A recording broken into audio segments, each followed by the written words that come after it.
नमस्कार। जय श्री कृष्णा। राधे राधे। आप देख रहे हैं प्राचीन दिव्य ज्ञान। आप सभी का एक बार फिर से स्वागत है। आज हम सुनेंगे कजरी तीज की कथा।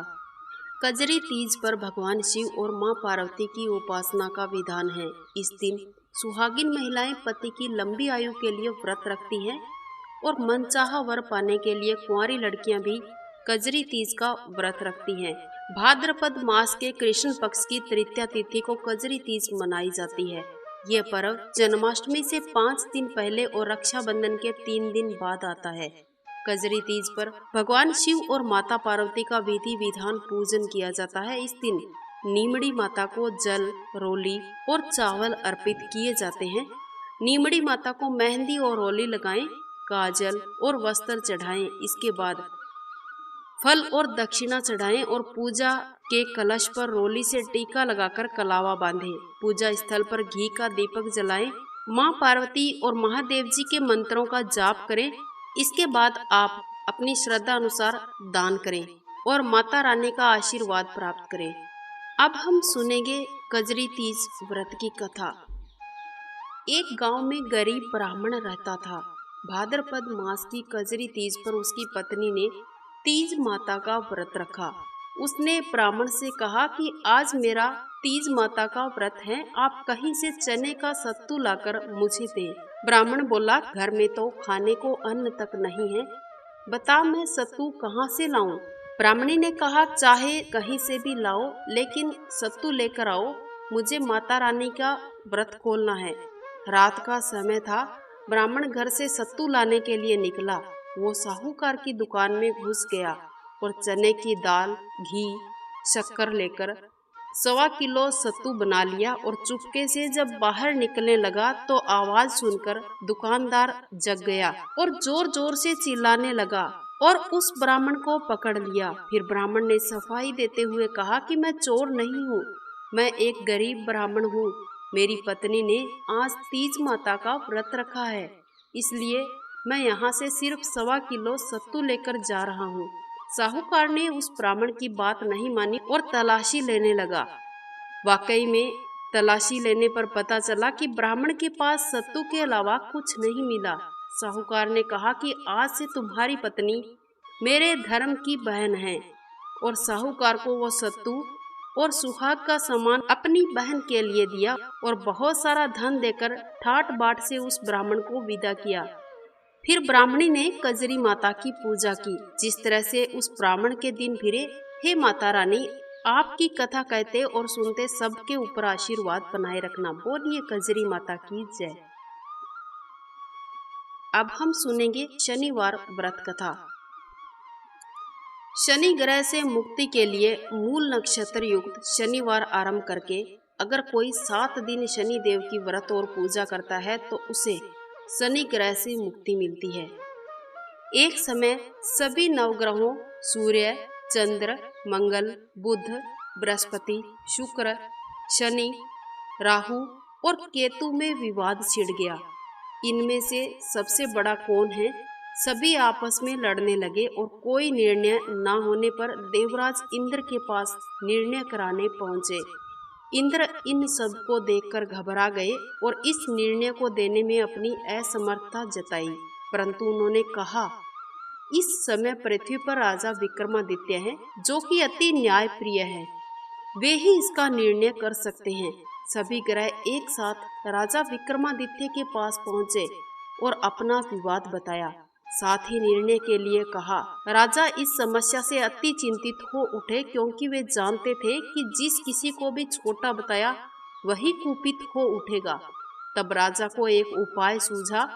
उन्होंने स्वर्ण, रजत, कांस्य, पीतल, सीसा, रांगा, जस्ता, अभ्रक और लोहे से 9 सिंहासन बनवाए और इसी क्रम में रख दिए।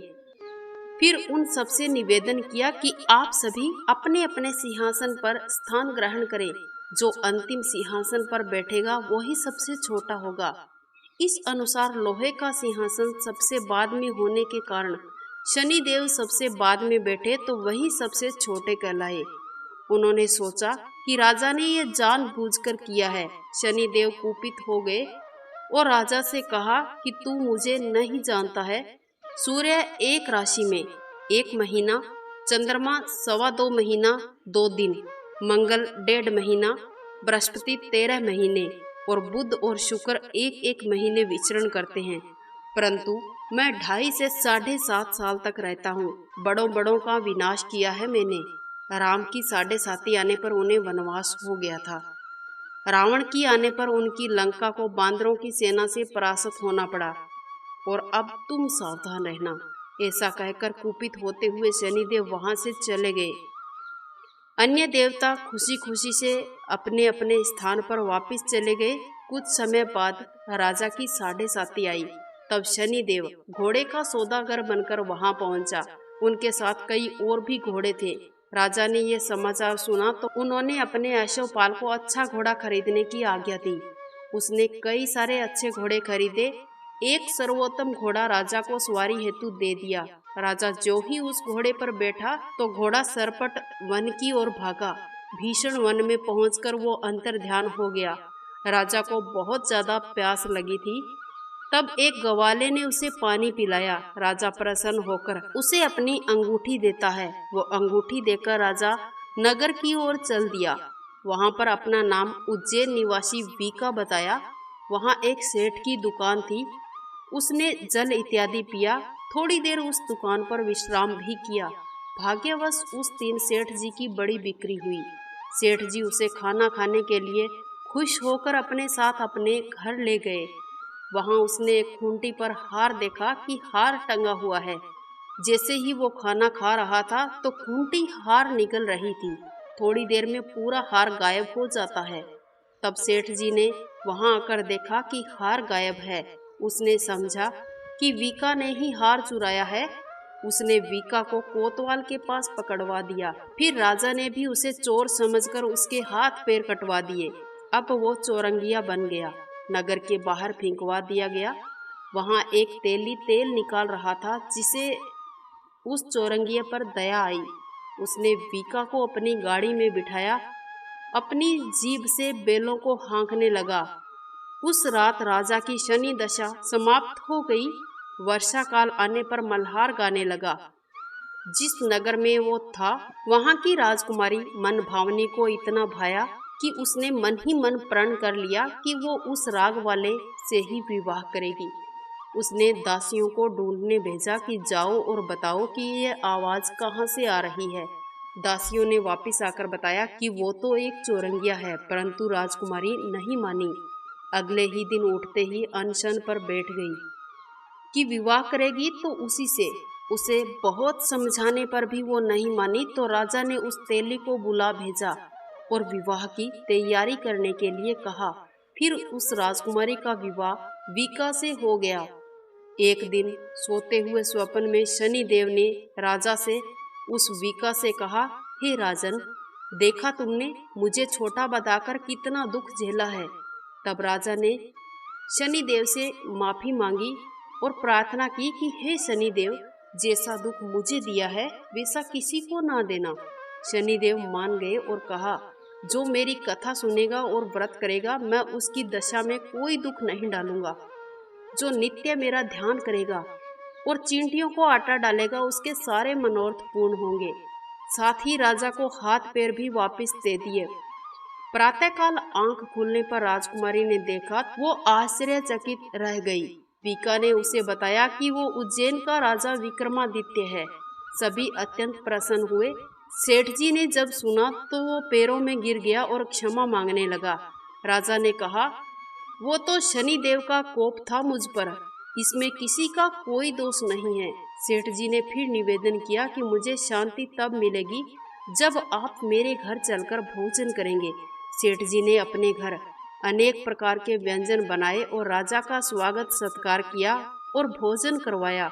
जैसे ही राजा खाना खाने बैठे तो जो खूंटी हार निकल गई थी वो अब वापस निकाल रही थी।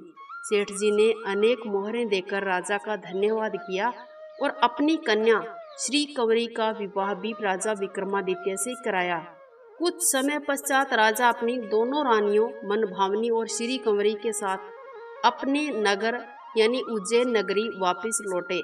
वहां पुनर्वासियों ने सीमा पर ही उनका स्वागत किया। सारे नगर में दीपमाला जलाई गई और सबने बहुत खुशी मनाई। राजा ने घोषणा की कि मैंने शनिदेव को सबसे छोटा बताया था, जबकि असल में वो ही सर्वोपरि है। तब से सारे राज्य में शनिदेव की नियमित पूजा होने लगी और सारी प्रजा बहुत ही आनंद के साथ रहने लगी। जो कोई भी शनिदेव की इस कथा को सुनता है, पढ़ता है, उसके सारे दुख दर्द दूर हो जाते हैं। व्रत के दिन इस कथा का श्रवण अवश्य करना चाहिए। अब हम सुनेंगे शनिवार की दूसरी कथा। एक समय की बात है, भगवान सूर्यदेव के पुत्र शनिदेव बचपन में बहुत सुंदर और तेजस्वी थे। इनकी सुंदरता को देखते हुए गंधर्व ने अपनी पुत्री कंकाली के साथ शनिदेव का विवाह करा दिया। लेकिन अत्यंत सुंदर होने के कारण इंद्र की सभा की अप्सरा अक्सर उन्हें देखने जाया करती थी। इन अप्सराओं को देखकर कई बार शनिदेव उन पर मोहित हो गए। ये बात गंधर्व की पुत्री कंकाली को अच्छी नहीं लगी। तब गंधर्व की पुत्री कंकाली ने अपने पति यानी शनिदेव को श्राप दे दिया कि आज के पश्चात सुंदरता को खोकर आप बदसूरत हो जाएंगे। आपकी दृष्टि हमेशा नीचे की तरफ रहे। अगर आप सीधी दृष्टि से किसी की तरफ देखते हैं तो उस पर साढ़े साती का प्रभाव पड़ जाएगा।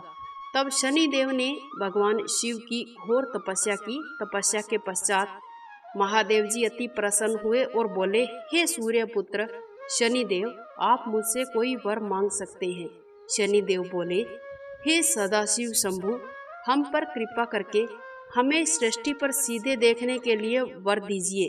महादेव जी ने वर दिया कि जो व्यक्ति शनिवार के दिन पीपल के नीचे तेल चढ़ाएगा या तेल का दिया जलाएगा, उस पर तुम्हारी पड़ने वाली कुदृष्टि शुभ दृष्टि में बदल जाएगी। इसलिए शनिवार के दिन जो भी व्यक्ति पीपल की पूजा करता है और तेल का दीपक जलाता है, उस पर शनिदेव की कुदृष्टि नहीं पड़ती है। आज का हमारा वीडियो यहीं तक। मुझे उम्मीद है कि आपको ये वीडियो जरूर पसंद आया होगा। अगर अच्छा लगा है तो जाते जाते इसे लाइक कीजिएगा, शेयर कीजिएगा। इसके साथ साथ हमारे चैनल को सब्सक्राइब नहीं किया है तो सब्सक्राइब करके बेल आइकन अवश्य प्रेस कर देना, ताकि आने वाले हर एक वीडियो का नोटिफिकेशन आपको सबसे पहले मिल सके।